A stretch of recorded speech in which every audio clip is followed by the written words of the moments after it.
The wall clock ticked past 2 a.m. Our bedroom was peaceful, save for Cola's gentle snores. My husband, whom I had thought was fast asleep an hour ago, stirred slightly at the edge of the bed. This subtle movement made my eyes snap open, though I had been feigning sleep for a while under the thick duvet. Cola moved slowly, very carefully. He rose from the bed, reached for his phone on the nightstand, and walked towards our room's balcony.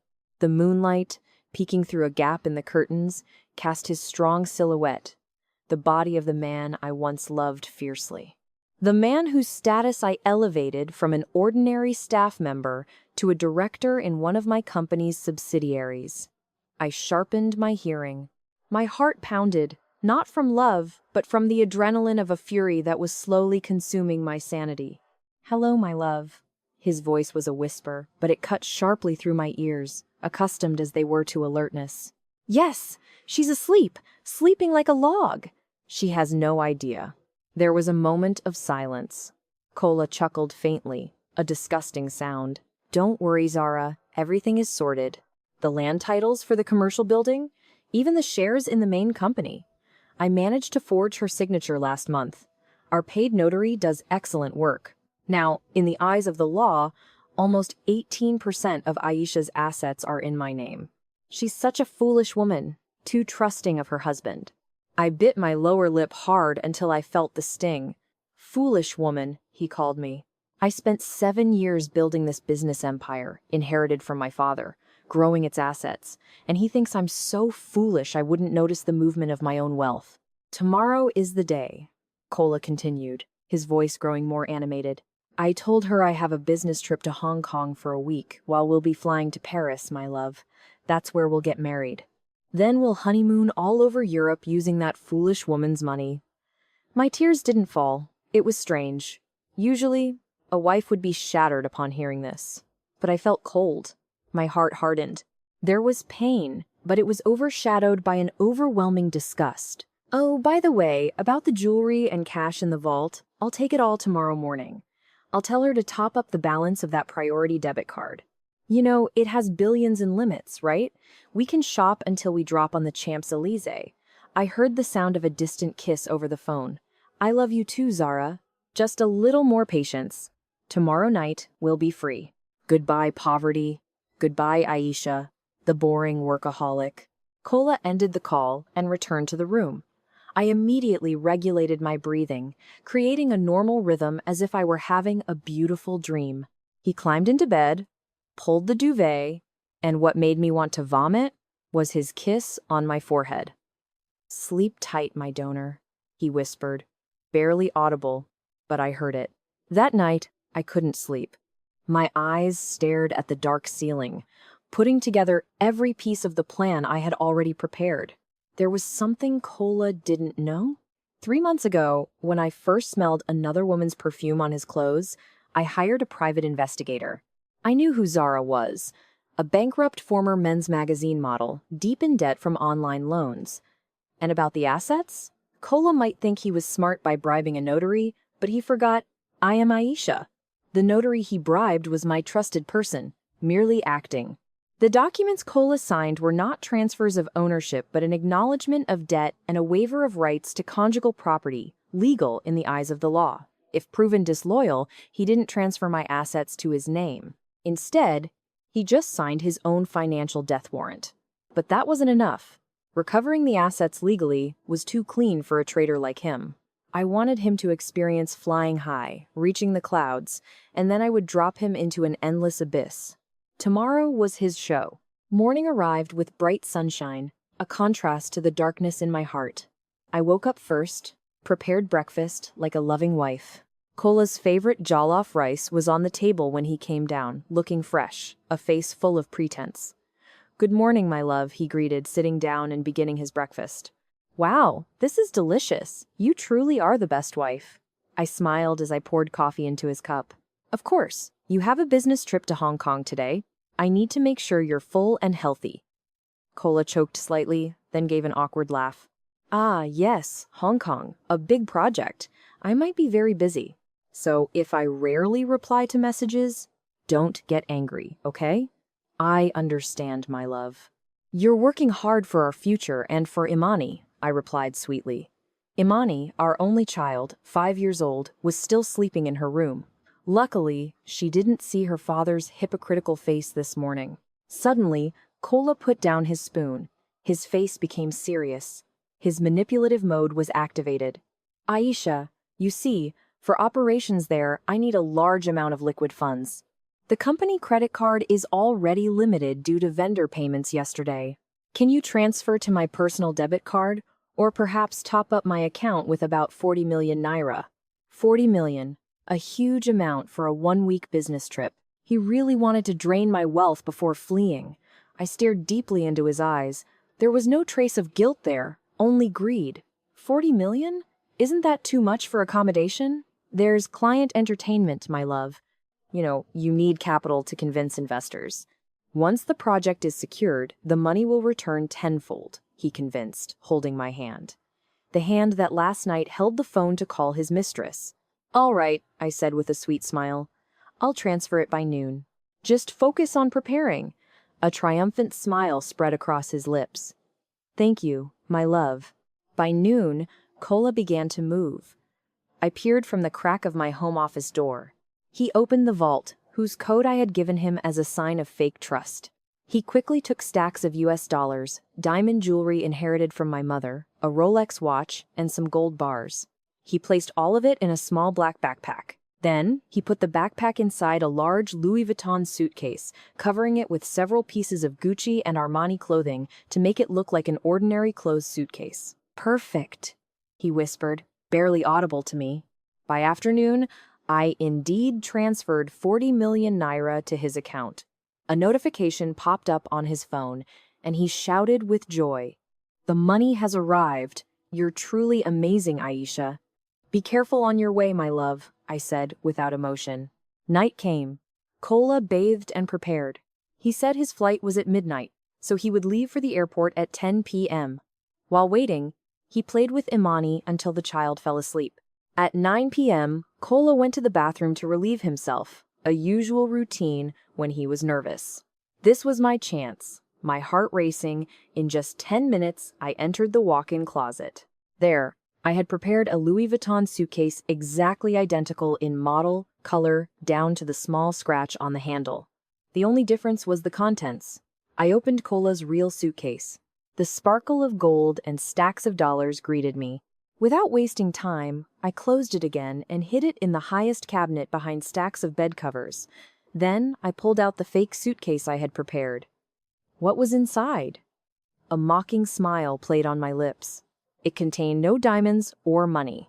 It contained stacks of Mama Ngozi's old, dirty wrappers, greasy kitchen rags, a few bricks to match the weight, and stacks of old newspapers.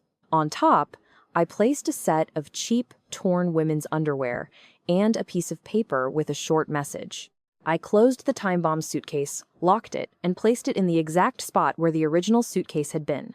Done.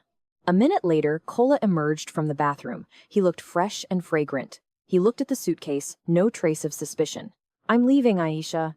He said goodbye, dragging the suitcase.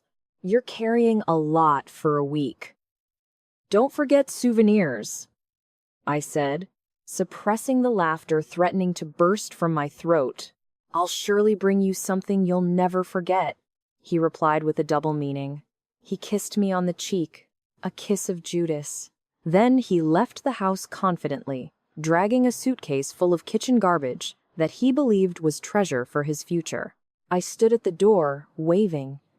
When his grab card disappeared around the corner, a wide smile spread across my lips. Be careful, my love. Enjoy Paris with your torn wrappers. I entered the house, locked the door, and poured myself a glass of expensive wine. I sat on the sofa, looking at the wall clock. The trip to the airport would take an hour, check-in and immigration. They surely wouldn't open the suitcase until they arrived at the hotel in Paris tomorrow. But my first surprise would arrive sooner. Upon his arrival at the airport later, my farewell message would come. My phone vibrated. A notification from the banking app. Your husband's bank account has been frozen. Ah, the game had begun. The atmosphere at MMIA Terminal 2 that night was quite busy, but for Kola, the world seemed to belong only to them. He stepped out of the taxi arrogantly, dragging the Louis Vuitton suitcase he believed contained his future. In his mind, the suitcase contained not just clothes, but a ticket to freedom, cash dollars, gold bars, and diamonds worth enough to live lavishly in Europe for many years without working. He walked towards the international departure check-in area. There, near a large pillar, a woman in a light brown trench coat, large sunglasses, and a red beret was waiting. Zara, her appearance attention-grabbing. She looked like a celebrity in disguise, while she was just a mistress, about to become the legal wife of a fugitive. "You took so long, my love," Zara said flirtatiously as Kola approached. She tightly hugged Kola's arm, unconcerned by people's stares. "I'm impatient. Are our business class tickets ready?" Kola smiled broadly, kissing Zara's cheek. "Of course. Everything is ready. See this suitcase?" Kola patted the suitcase in his hand with pride. "This is the key to our happiness. Full of riches." Zara's eyes lit up behind her sunglasses. "Seriously? You brought everything? Didn't that foolish Aisha suspect anything?" Kola laughed mockingly. "She even prepared breakfast for me and kissed my hand before I left. She thinks I'm working hard for her and our child. Poor thing." They both chuckled softly, a laugh full of moral depravity. After a smooth check-in and immigration process, as Aisha had not yet reported anything, they entered an exclusive lounge. Kola ordered a glass of champagne. He felt on top of the world. The adrenaline of success intoxicated him. As he sipped champagne, Kola took out his phone. He looked at Aisha's photo on WhatsApp, his wife's innocent face, smiling while hugging Imani. That face used to give him peace. Now, that face only reminded him of his inferiority complex from living in the shadow of his wife's success. "What are you going to do?" Zara asked, seeing Kola staring at his phone. "I'm going to end this pretense," Kola said. "I don't want to wait until tomorrow. I want her to know right now. I want to imagine her shattered face as we fly above the clouds." Zara grinned maliciously. "Do it, my love, so she knows who won." Kola's fingers danced across the phone screen. He typed a message he had long formulated in his mind, words designed to hurt, insult, and destroy Aisha's mentality. Without hesitation, he pressed the send button. Across the city, inside the luxurious house that was now silent, I sat on the living room sofa, holding a glass of red wine. I had turned off the lights. Only the light from the muted television illuminated my face. My phone vibrated on the marble table. I glanced at it. My husband's name appeared on the screen. Ah, it was time. I calmly picked up the phone, unlocked it, and read the long message that had just arrived. "Hey, foolish woman. Just so you know, as you're reading this, I'm about to fly. I'm not going to Hong Kong. I'm going to Paris with Zara, a woman who can make me happier than you, so rigid and boring. From now on, I'm divorcing you. Don't expect me to ever come back. Your wealth? I've taken it all. Look at your empty vault.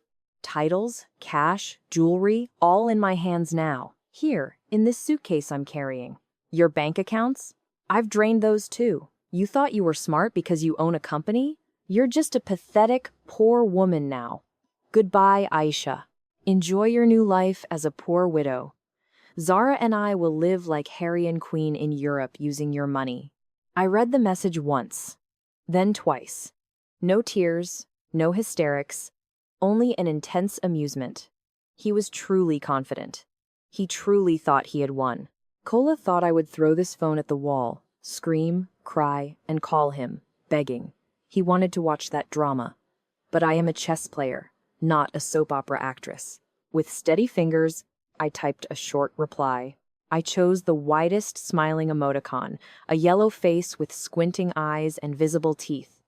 "Okay, have fun." That was all.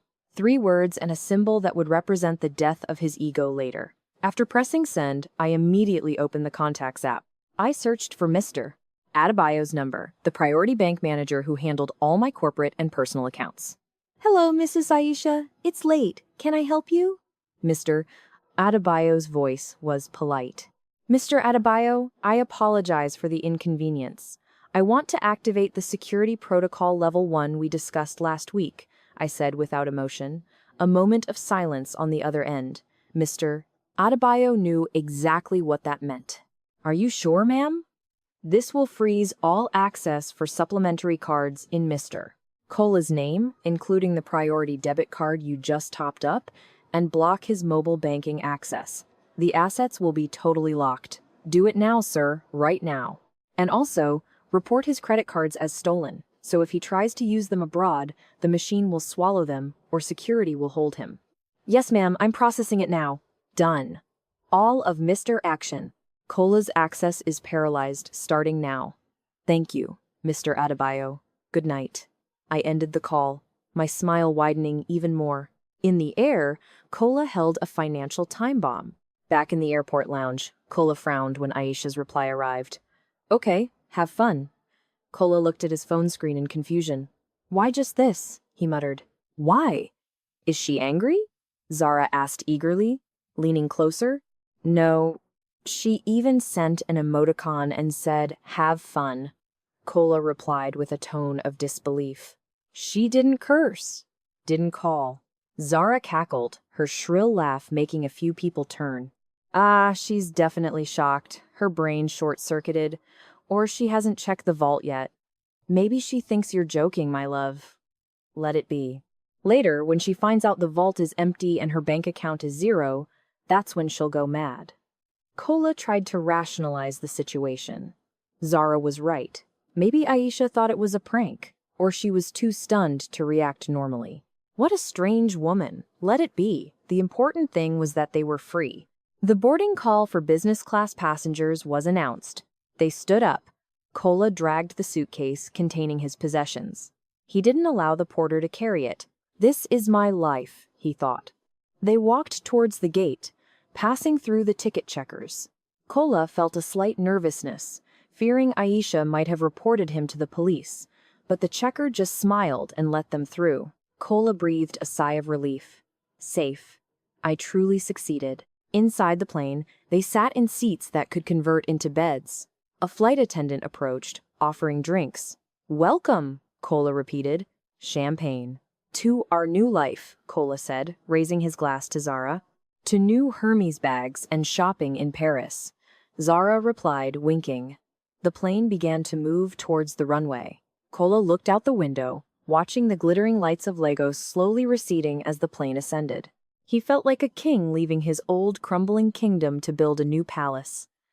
Goodbye, Lagos. Goodbye, Aisha, he whispered. He didn't know that the cards in his wallet were just useless pieces of plastic. He didn't know that the suitcase in the overhead compartment contained old, smelly wrappers. He didn't know that the woman he called foolish was calmly sitting at home, monitoring their every move and preparing to unleash the hounds of justice upon their arrival. Cola closed his eyes, imagining himself walking on the Champs-Élysées, entering a Louis Vuitton boutique, and buying Zara everything she desired using Aisha's platinum debit card. The imagination was so beautiful, so real. My love, Zara whispered beside him, her head resting on Cola's shoulder. When we get to Paris, we'll go straight to that 5-star hotel, right? I want to relax. My whole body aches. Anything for you, my queen. We have 40 million naira on the card and millions of dollars in the suitcase. Even if you want to buy the Eiffel Tower, I'll try to give it to you, he joked. They laughed again, their last laughter.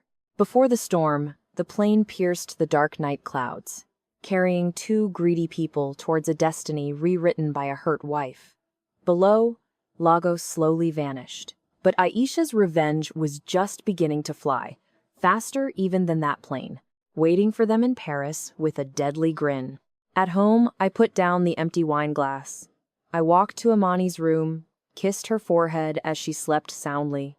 Your father is gone, my child, I whispered. He chose the path to his own destruction. From tomorrow, we will build our own kingdom. No parasites, no traitors. I returned to the master bedroom, looked at Cola's vacant side of the bed. It was cold. But I don't know why. Tonight, I felt warm. The heartache was still there, but the anticipation of seeing their downfall was more dominant. I couldn't wait for that panic call. I couldn't wait to hear the roar of a lion turn into the squeak of a trapped mouse. Paris would be the silent witness, not to their love, but to their foolishness. And I, Aisha, would watch the show from the front row, even thousands of kilometers away. The plane's wheels gently touched down on the runway of Charles de Gaulle Airport in Paris. The slight jolt upon landing felt like an opening applause for the new life Kola yearned for. Beside him, Zara stretched, removed her silk eye mask, and looked at Kola with a triumphant smile. "We're here, my love," Zara whispered. "The smell of freedom." Kola nodded, adjusted his collar. "And the smell of wealth. Come on. Paris awaits its queen." They disembarked the plane, heads held high. The cold autumn air of Paris greeted their skin as they exited the terminal. But for Kola, the air was as warm as the embrace of money. Throughout immigration and baggage claim, Kola never let go of the Louis Vuitton suitcase handle. He refused help from porters and staff. He guarded the suitcase as if it were his heart. The irony was, that's exactly what contained his destruction. "Are we going straight to the hotel?" Zara asked as they stood in the executive taxi queue. "Of course, Le Maurice, facing the Tuileries garden," Kola replied arrogantly. "I've reserved the finest suite. After that, we'll open this treasure," Zara said. "We'll bathe in money and go shopping until the stores close." They got into a sleek black Mercedes taxi. Throughout the drive through the city of Paris, Zara was busy creating social media stories, intentionally hidden from mutual friends she shared with Aisha, but she forgot that Aisha had eyes everywhere. Kola, meanwhile, just smiled as he watched the Eiffel Tower in the distance, feeling as though he had conquered the world. Upon arriving at the luxurious five-star hotel, a uniformed bellboy opened the door for them. A colossal crystal chandelier in the lobby reflected the sheen of the marble floor. Kola walked towards the reception desk with self-assurance, while Zara sat on a velvet sofa, pretending to be busy on her phone to look like a socialite. "Bonjour, monsieur, may I help you?" The female receptionist greeted politely in English with a strong French accent. "I have a reservation under the name of Kola Abdullahi." "Presidential suite," Kola said arrogantly, placing his passport on the counter. The receptionist typed briefly on her computer. "Ah, oui, Mr. Abdullahi. For the deposit and full payment of the room for 1 week, may I have your credit card?" "Of course." Kola pulled out a gleaming black priority debit card, the card he believed contained the 40 million naira Aisha had transferred yesterday. He handed it over with flair. The receptionist inserted the card into the machine. A moment of silence. Beep! A red light flashed. The receptionist frowned. She tried again. Beep! "Monsieur, the card is declined," she said politely, but her gaze had subtly changed. Kola chuckled slightly, a forced laugh. "Ah, impossible. That's a priority card with no limit. Maybe your machine is faulty or the connection is weak. Try again." The woman tried a third time. "Okay, the same result. Still declined, monsieur. It says pickup card. It should be held for security reasons. But since you are a guest, I will just return it. Do you have any other card?" Kola's face began to dampen. He felt a cold sweat trickling down his back. This was definitely a system error from the bank in Nigeria. "Useless banks," he muttered. "Use this." Kola pulled out his personal platinum credit card, a supplementary card from Aisha's main account. Beep, declined. Kola pulled out a third card. Declined. The queue behind Kola was growing longer. Other richly dressed guests began to whisper and look at him with disdain, a look that seemed to say, "Who is this Asian pauper pretending to be rich?" Zara, noticing the situation, immediately approached. "What's happening, my love? Why is it taking so long? It's embarrassing with all these people," she whispered, annoyed. "All the cards are error-ridden, damn it," Kola whispered back, panicking. "Do you have your credit card? Use yours first. I'll replace it with cash when we open the suitcase. Millions of dollars are in the suitcase. Don't worry." "Kola, what's going on? You said everything was ready." Zara frowned. Zara pulled out her own credit card, a card with a precise limit that she guarded carefully. Fortunately, Zara's card worked for a one-night deposit. "Just one night, monsieur?" the receptionist asked. "Yes, just one night for now. Tomorrow, I'll pay the rest in cash," Kola shouted, grabbing the room key and violently pulling Zara's hand. His self-esteem was shattered in that luxurious lobby. They walked silently to the elevator. Anger enveloped Zara. "You humiliated me," Zara said as the elevator doors closed. "You said you were a director, but all your cards were declined. Maybe Aisha knows." Impossible. Kola quickly denied, though he was beginning to doubt. Maybe it's just system maintenance. Or Aisha just blocked the cards. She doesn't know about the cash and gold in the suitcase. That's the most important thing. It's worth more than these damned cards. Upon arriving at the luxurious suite, Kola didn't even have a chance to admire the Eiffel Tower view from the window. He immediately threw the Louis Vuitton suitcase onto the king-size bed. "Let's prove it," Kola said, panting. He looked at Zara. "You'll see the mountain of money and gold. You'll regret complaining just now." Zara folded her arms. "Go on, open it now." Kola's hands trembled as he turned the lock combination. Click! One lock opened. Click! The other opened. Kola's heart pounded, imagining the glint of gold that would calm his soul. With a dramatic flourish, he pulled the zipper and flung the suitcase open. Nothing. His words caught in his throat. His eyes widened, almost bulging. His breath hitched, as if an unseen hand were strangling him. Silence. The luxurious room was filled with silence. Only the ticking of the wall clock could be heard. Inside the suitcase, there were no stacks of green dollars, no glint of gold bars, no velvet boxes containing diamonds. All that was there were stacks of dirty clothes. Zara came closer, her eyes narrowed. "What is this?" Kola was stunned. His hands trembling as he reached into the suitcase's contents, he pulled out a piece of faded cloth with a hole in the armpit. It was an old wrapper belonging to Mom Ngozi, their house helper.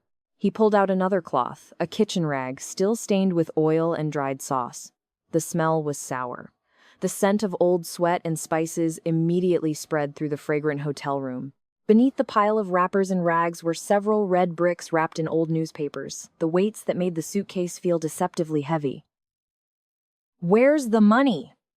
Zara's voice rose. "Kola, where's the money?" Kola frantically rummaged through the suitcase, like a madman. He threw the old wrappers on the floor, dug through the old newspapers, searching for a secret compartment that wasn't there. No, it can't be," Kola muttered, his face ashen as a corpse. "I put it in myself. I saw the gold, the money." Then his eyes noticed something. Beneath the suitcase, under the pile of garbage, was a fragrant pink envelope. It contrasted sharply with the disgusting contents of the suitcase. Trembling, Kola opened the envelope. Inside was a photo and a piece of paper.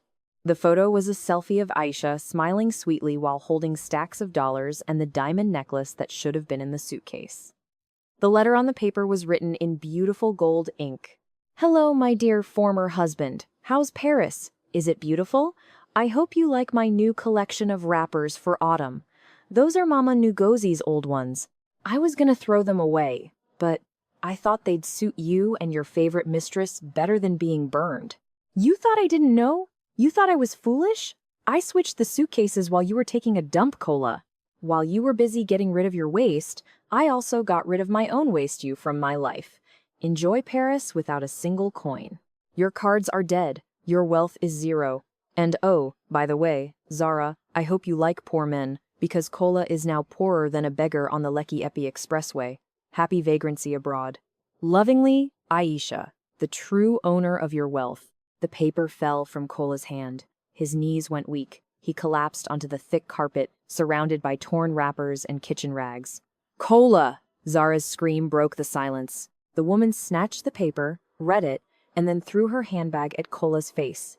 "You cheating bastard, idiot, fool!" Zara screamed, hitting Kola with her bag. "You said you were rich. You said you got everything. All you brought was trash. We're in Paris, Kola. In Paris with no money. My card is only good for one night here. What will we eat tomorrow? How will we go home?" Kola didn't answer. He just stared at the pile of bricks. His world crumbled. The hotel ceiling seemed to fall on him. He remembered Aisha's smile that morning, his kiss on her hand, the jollof rice. "Have fun," Aisha's message. Now he understood. It wasn't a greeting. It was a death sentence. Outside the window, The Eiffel Tower glittered beautifully, seemingly mocking the two foolish people who had just plunged from the top of the world to the lowest depths of hell in mere minutes. The first night in Paris, which should have been full of passion and luxury, turned into a brawl without a referee. The presidential suite at the hotel was now messy, not from romance, but from war. "You cheating animal." Zara screamed, her voice hoarse from 2 hours of non-stop cursing. Zara threw pillows, small flower vases, and even the room service menu at Kola, who was huddled in the corner of the sofa. Kola's once arrogant face was now crumpled, with red scratches on his cheek marks from Zara's nails, when they fought over his wallet to check the remaining cash, which turned out to be just a few thousand naira and some euro coins. "Zara, calm down for a moment. We need to think clearly," Kola defended, raising his hands. "Cursing won't change the contents of the suitcase."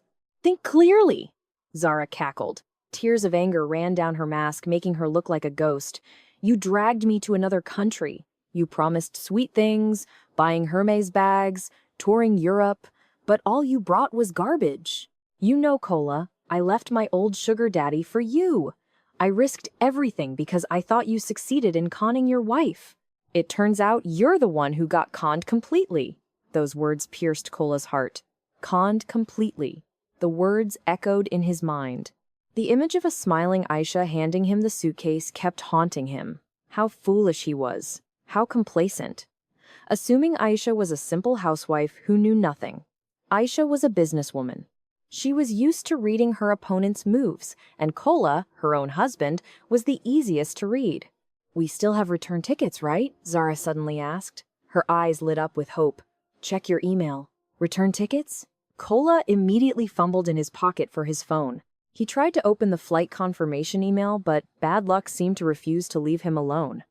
"Damn it," Kola said. "Why? Don't tell me our tickets were canceled." Kola's voice trembled. A notification had just arrived. The ticket purchase was canceled by the main cardholder due to suspected fraud. "Aisha! She canceled our return tickets." Zara screamed loudly and collapsed to the floor, sobbing as she pounded the expensive carpet. They were trapped on another continent. No money, no return tickets, and tomorrow morning they had to leave this hotel because the deposit from Zara's credit card was only enough for one night. Morning came to Paris with a gray sky that seemed to sympathize with the plight of these two greedy people. At 11 a.m., the room phone rang. The receptionist reminded them of checkout time. With heavy feet, Kola and Zara left the room. Their stomachs rumbled. They hadn't eaten since they were on the plane. Hunger began to eat at their sanity, leaving a primal instinct to survive. Kola dragged a Louis Vuitton suitcase. He had already thrown its contents out, the bricks and rags he left in the bathroom trash. Now the suitcase was empty, as light as his dignity. He still carried it because it was the only valuable thing left, hoping to sell it at a flea market. In the lobby, the once friendly look of the receptionist had turned cold. "Room key, monsieur," she said without a smile. After the paperwork process, they were ushered out through the hotel's revolving door, back onto the cold pavement of Paris. The bone-chilling autumn air greeted them. Zara wrapped her thin trench coat around herself. She trembled, not just from the cold, but from fear. "What now?" Zara asked. "I'm hungry, Kola. I want to eat." "I'm hungry too, Zara. Don't be dramatic," Kola shouted. The stress had stripped away his patience. "Come on, let's find free Wi-Fi. I need to call Aisha. She's the only way." "Have you no shame? Begging her?" Zara scoffed. "I don't care about shame. Do you want to die of cold out here and become a vagrant?" They walked down the Rue de Rivoli. Pastry shops displayed croissants and macarons in their windows, making their mouths water. But they could only swallow. People passing by were stylishly dressed, laughing and enjoying life. Kola and Zara felt like foreigners who had been cast out. Finally, they found a public park with free Wi-Fi. Kola sat on a cold bench, his hands trembling as he opened WhatsApp. His wife's name was still there. He used to want to delete it, but now that name was his only hope. Kola pressed the video call button. Ringing, ringing. Kola's heart almost burst. "Answer. Aisha. Please, answer." Suddenly, the screen changed. Aisha's face appeared. She was sitting in her large office chair, wearing an elegant white blazer. Behind her was a view of Abuja's skyscrapers. She looked powerful, beautiful, and most painfully for Kola, incredibly happy. "Hello, former husband," Aisha said without emotion. There was no anger in her voice, only a terrifying stillness, like a lake before a storm. "How's Paris? Did you enjoy the shopping?" "Aisha?" Kola's voice cracked. He was almost in tears. "Aisha, help me! Help us! We're stranded! The cards aren't working. The return tickets were canceled. We don't have a single kobo. We haven't eaten." On the screen, Aisha slowly sipped her coffee. "Ah, really? That's too bad. I heard escargot is delicious there." "Aisha, don't joke. This is serious," Kola pleaded, lowering his voice, abandoning his ego. "Forgive me, Aisha. I made a mistake. I was foolish. I apologize for my betrayal. Please, just send a little money so we can buy tickets home. I promise I'll repay you when I get to Lagos. I'll kneel at your feet." Zara, beside Kola, also approached the screen. Her face was pleading. "Madam Aisha, please help us, ma'am. I made a mistake." Aisha laughed. A clear but sharp laugh. "You two are amusing. Yesterday you called me a foolish woman. Today you're begging like drenched chicks," Aisha said, her gaze hardening. "Listen, Kola, we are divorced in the eyes of God when you insulted me via text. Legally, my lawyer is handling it, so don't call me your wife anymore." "But Aisha, I'll die here." "That's your problem," Aisha quickly cut him off. "I'm busy. I'm growing my company, expanding my business, which was hindered for too long because I was too busy taking care of a spoiled husband like you. Now, with no burden named Kola, my company is soaring. I'm enjoying my wealth, alone with my child. No parasites." "Aisha, even for Imani's sake." Kola tried to use his last card, their daughter. Aisha's face hardened. "Don't mention my daughter's name with your dirty mouth. You lost the right to mention her name when you tried to steal her future, to have fun with your mistress. I've already told Imani that her father went far away and might not come back because he chose the wrong path. She's fine.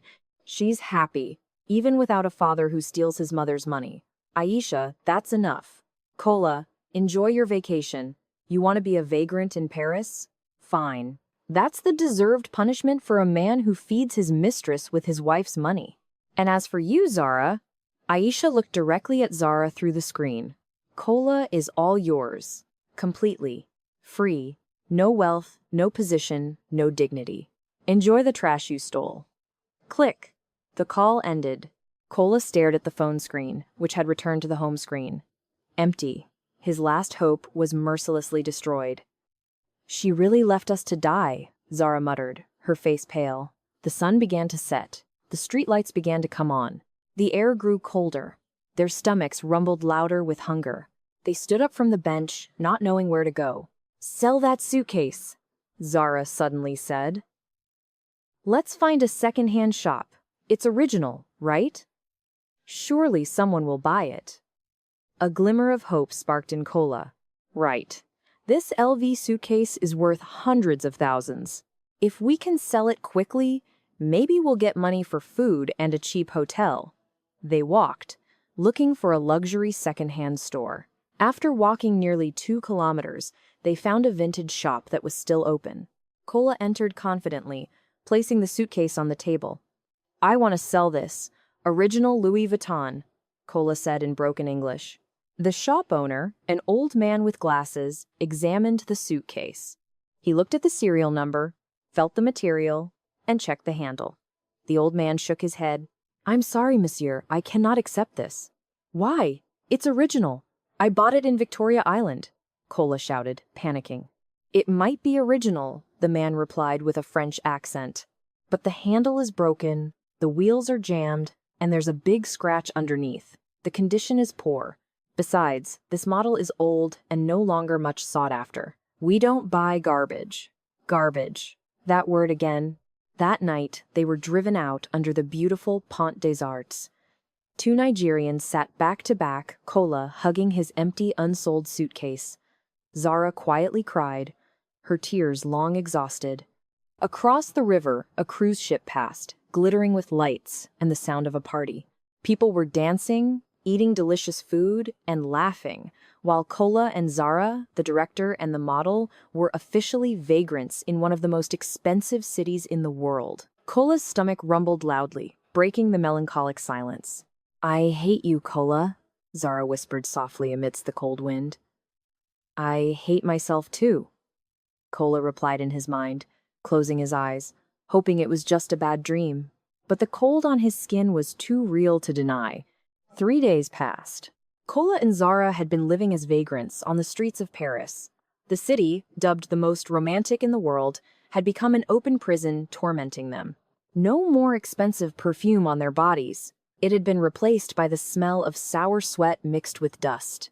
The branded clothes they wore when they left Kola's silk polo and Zara's bodycon dress now looked ridiculous.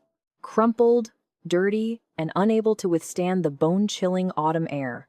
Kola's stomach ached. His hunger was no longer just rumbling, but a physical pain that made him dizzy. Beside him, Zara leaned against the damp pillar of a metro station, her face pale, her lips cracked.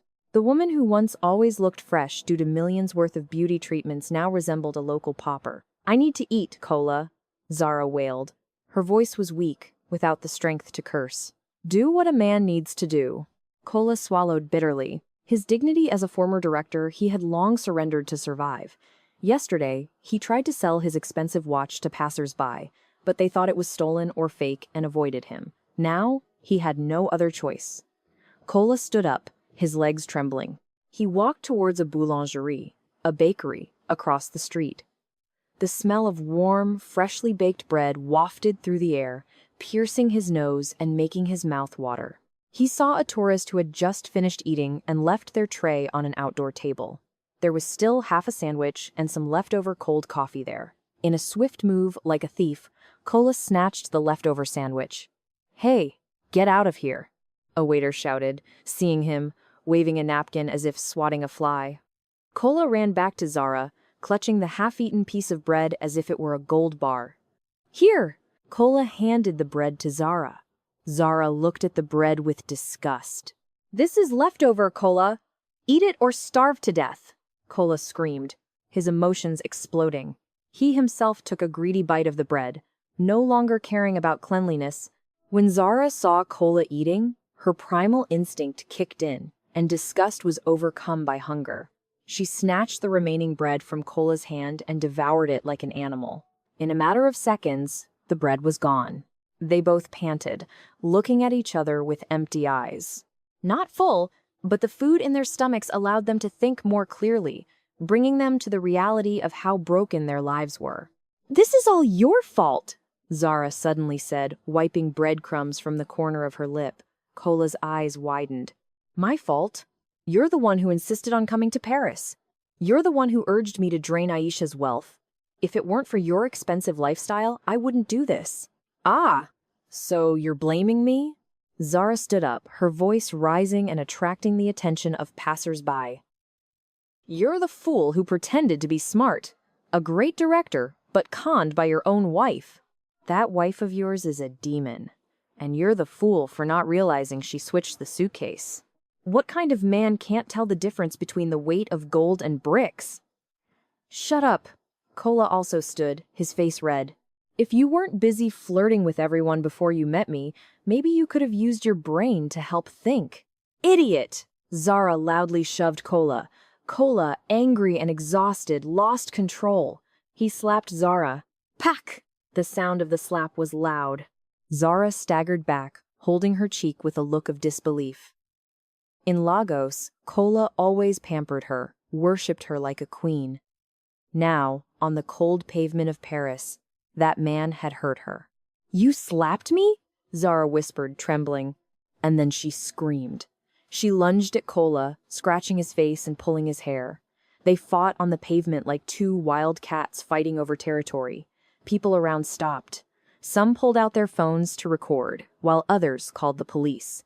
There was no more romance, no more true love they boasted about when they betrayed Aisha. All that was left was pure hatred, two sinners tormenting each other in the hell they themselves created. Suddenly, two French police officers arrived and separated them. They pulled Kola and pushed Zara. The police shouted in fast, loud French. Kola just raised his hands, trying to explain in broken English that they were tourists who had run out of money. Seeing their passports, the police just shook their heads, gave a warning not to cause trouble, and sent them away. Injured, full of scratches, and heartbroken, they walked away, 2 meters apart, no longer holding hands. As night fell, they found a quiet corner near a park with free Wi-Fi. Kola's phone had 5% battery left. This was their last lifeline to connect to the world. "Check the news in Nigeria," Kola said. He still held a faint hope that Aisha might have taken pity on him and lifted the block, or that he had friends he could borrow from. Trembling, Kola turned on the data. Notifications poured in, not messages of help, but bills and curses from online loan collectors whom Zara had listed as emergency contacts. Kola ignored them and opened Instagram. The very first post was from Aisha's official company account, posted just an hour ago. There, Aisha stood on a podium at a prestigious business event, wearing an elegant red gown. She held the trophy for Best Woman Entrepreneur of the Year. Her face glowed, her smile full of confidence. Beside her was Imani, their daughter, also smiling while holding flowers. The caption read, "Thank you for this award. This success is for my daughter and my excellent team." Disposing of unnecessary burdens was key to running faster. Life is beautiful when you are surrounded by loyal people. Number new chapter, number success, number no drama. Kola read the caption repeatedly. Disposing of burdens. That burden was him. In the comments section, hundreds of people congratulated her. Some of Kola's friends, whom he used to treat with Aisha's money, also commented, praising Aisha and subtly mocking the missing husband. "Look at this." Kola handed the phone to Zara. Zara looked at the photo. She saw how beautiful Aisha was. She saw the real diamond necklace on Aisha's neck, the diamond that should have been hers if Kola's plan had succeeded. The envy that burned in Zara's chest was so hot it felt like she wanted to spit blood. "She won," Zara whispered softly. "She really won, Kola. She's celebrating there while we're fighting over leftover bread here." Suddenly, the phone screen went dark. The low battery logo flashed, and then it died. The screen turned black, dead. Their last connection to the world was severed. Their hope died with the phone. Kola slammed the phone to the ground. He buried his face in his knees and began to cry, not tears of genuine remorse, but tears of a loser who couldn't accept defeat. "Aisha!" Kola howled at the Parisian sky. His voice was lost in the wind. In the distance, the Eiffel Tower glittered like a giant middle finger, pointed at them by the world. Kola understood. This was no longer about survival. This was instant punishment. Aisha didn't need to dirty her hands to kill them. She would just let them live, and time would slowly torment them until they went mad. That night, for the first time, Kola missed Aisha's sermons, her simple cooking, and the warmth of a home he once considered boring. But all that seemed millions of years away, unreachable by the dirty hands of a traitor. 2 weeks passed. Paris was no longer the city of lights, but a cold tomb for Kola's dignity. The chill of winter began to fall, freezing the remaining fragments of his being. Zara had left 3 days ago. The woman disappeared. She went off with an old foreigner she met in a bar, trading her body for a warm soup and a bed. She left Kola alone, hugging the empty Louis Vuitton suitcase in a smelly hallway of a metro station. When immigration police finally conducted a regular raid, Kola didn't run. He surrendered with a blank stare, accepting his fate. "Passport expired. Visa expired. You are illegal," the officer said coldly as he handcuffed him. Inside the vehicle that would take him to the deportation center, Kola looked at his reflection in the mirror. He was no longer a director or a husband. He was just a package of trash, ready to be sent back to Nigeria to face a harsher reality. The Air Peace plane landed at MMIA as heavy rain poured over Lagos. The sky was gray and mournful, just like the future of the man sitting in the very back seat of economy class between two sturdy immigration officers.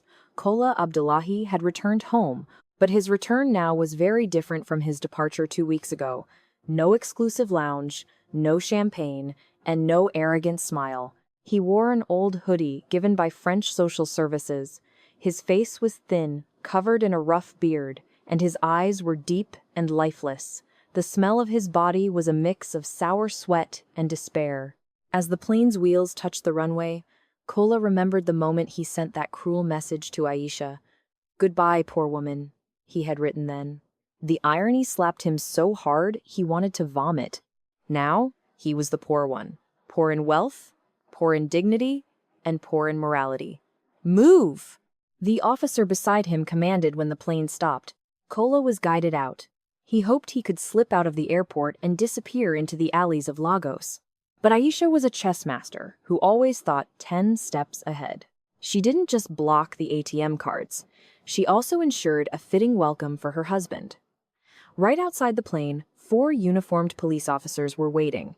One of them held a red folder. "Are you Mr. Kola Abdullahi?" the police officer asked. Kola nodded weakly, his knees trembling. "We are arresting you on charges of corporate fund embezzlement from PT Irini Sejatera, amounting to 1.5 billion naira, forgery of documents, and theft of jewelry. This is the warrant of arrest." Kola could no longer defend himself. Click! The cold handcuffs were clamped onto his wrists. That sound was even more terrifying than a death sentence. People who had just arrived looked at him. Some whispered, some recorded videos. Kola bowed his head deeply, hoping the floor would crack open and swallow him whole. 3 days later, in the visiting area of a detention facility, Kola sat on a cold metal chair. He wore an orange prison jumpsuit. His head was shaven. He looked 10 years older. He waited anxiously. His lawyer told him someone wanted to see him. The door opened. The scent of expensive perfume wafted in. A smell familiar to Kola. The smell of home. The smell of luxury he once squandered. Aisha entered. She looked incredibly beautiful. She wore an elegant navy blue dress. Her hair was neatly styled, and she wore subtle makeup. She carried a genuine Hermes bag, not a suitcase full of garbage. Aisha sat opposite Kola, separated by a glass table. There was no emotion on her face, only a stillness like a lake before a storm. "Aisha." Kola's voice cracked, full of suppressed sobs. "Aisha, forgive me." Aisha looked at him. "Hello, Kola. How was your vacation? I heard you were deported for misbehaving on the Champs-Élysées. How embarrassing for a former director. I made a mistake, Aisha. I made a mistake." Kola knelt at the table, trying to reach for Aisha's hand, but Aisha withdrew her hand with disgust. "Please, withdraw your case, Aisha. I don't want to go to prison. I'll do anything. I'll be your helper, your driver, anything for Imani. Aisha, Imani needs a father." Upon hearing Imani's name, Aisha's eyes sharpened. "Don't mention my daughter's name. You lost the right to mention her name when you tried to steal her future to have fun with your mistress. Zara forced me. She instigated it." Kola tried to shift the blame. His cowardice emerged again. Aisha chuckled softly, a piercing laugh. "Always blaming others. You know, Kola, I've known about you two for 6 months. I kept silent. I gave you a chance. I waited for you to come to your senses. But what did you do? You even planned to drain my wealth. You thought the notary was foolish? You thought I didn't know you forged my signature?" Kola's eyes widened. "So, all of it was a trap? All of it?" "Yes," Aisha calmly replied. "The millions I transferred to your debit card were fake funds from a virtual account, designed to be auto-blocked when there's an international transaction. The property documents you carried were just colored photocopies with no legal validity. And the suitcase?" Aisha grinned, a smile that chilled Kola's blood. "That suitcase was my masterpiece. I wanted you to feel what it's like to be at the peak of hope, then to be thrown to the lowest depths of reality. When you opened that suitcase in the 5-star hotel and saw the old wrappers, that was the moment I savored. You traded a diamond wife for bricks. So, I gave you real bricks." Kola sobbed, his heart shattered, not from remorse, but from understanding that he had lost in intelligence, strategy, and morality to the woman he underestimated. How long will I be imprisoned, Aisha? He asked weakly. My lawyer is preparing the cases. Embezzlement, forgery, theft. With the evidence I have, not less than 12 years, Aisha replied coldly. And when you get out, you'll be old, poor, and alone. No one will hire a former prisoner. You're evil, Aisha. You're evil. Aisha stood up. You plan to leave me and our child with nothing. You wanted us to suffer while you enjoyed Europe.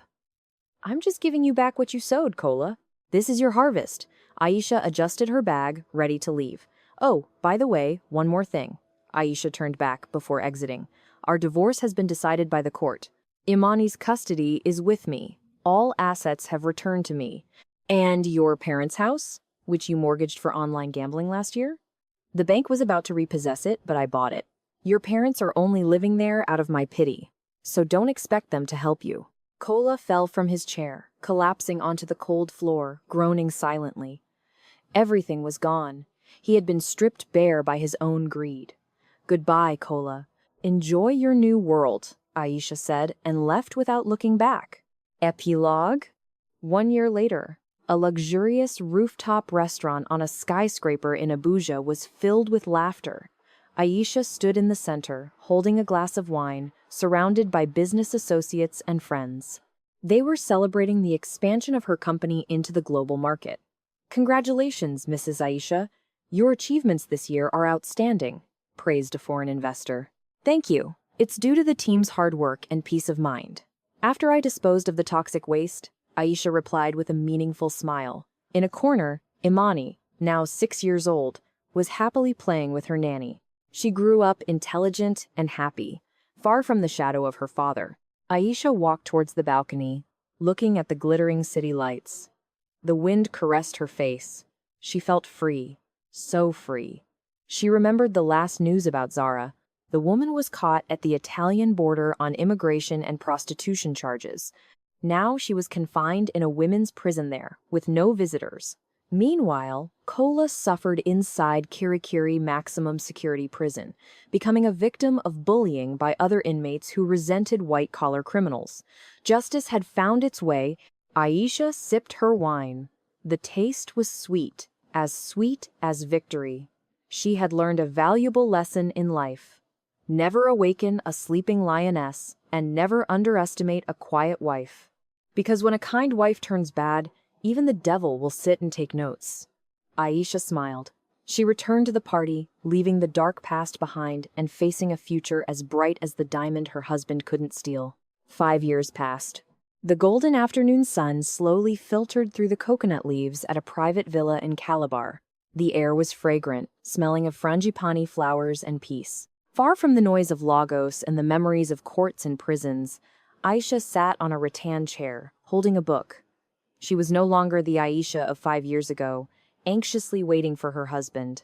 The Aisha now looked younger, her skin healthy, and the lines of worry had vanished from her face. "Mama! Mama! Look!" A happy shout broke Aisha's thoughts. Imani, now 10 years old, ran up the stairs. Her hair was long, and her face was joyful. She held a small golden trophy. "You won the piano recital again?" Aisha asked, extending her arms to embrace her daughter. "Yes, the judges said my Für Elise was perfect." Uncle Kunle also said my tempo was just right. Aisha smiled broadly, kissing Imani's head. "My daughter is truly amazing. I'm so proud of you."